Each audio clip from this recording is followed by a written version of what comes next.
కూటమిలో ఉంటూ, కూటమి ఎజెండాని తలకెత్తుకుంటూ, ఆ కూటమికి సంబంధించినటువంటి రాజకీయ ఎత్తుగడల్లో పాలు పంచుకుంటూ, సేమ్ టైమ్ ప్రజా సమస్యల అంశాలను వదిలిపెట్టకుండా, ప్రజలకు సంబంధించినటువంటి వినతి పత్రాలు తీసుకున్నప్పుడు, ఆ వినతి పత్రాల్లో ఏదెక్కువుందో ఆ పాయింట్ మీద హోంవర్క్ చేసి ప్రభుత్వానికి నేరుగా సూచించడమే కాకుండా, దాన్ని ప్రజల దృష్టికి కూడా తీసుకెళ్ళి ఒక బాధ్యతాయుతమైనటువంటి మిత్ర ప్రతిపక్ష పాత్ర, రాజకీయ పాత్ర పోషిస్తోంది ఆంధ్ర బీజేపీ.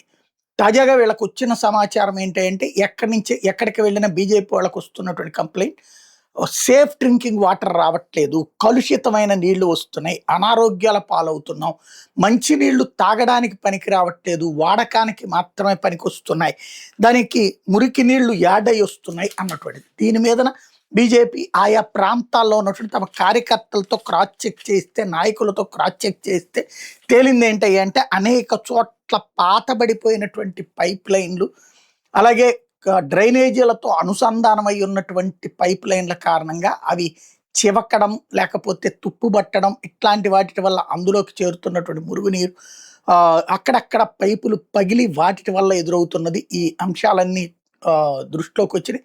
ఆ మొత్తం డీటెయిల్డ్ డేటాని చంద్రబాబు గారికి, అట్లాగే సంబంధిత మంత్రికి ఇచ్చి పరిష్కరిస్తామంటూ మాధవ్ చెప్తున్నారు.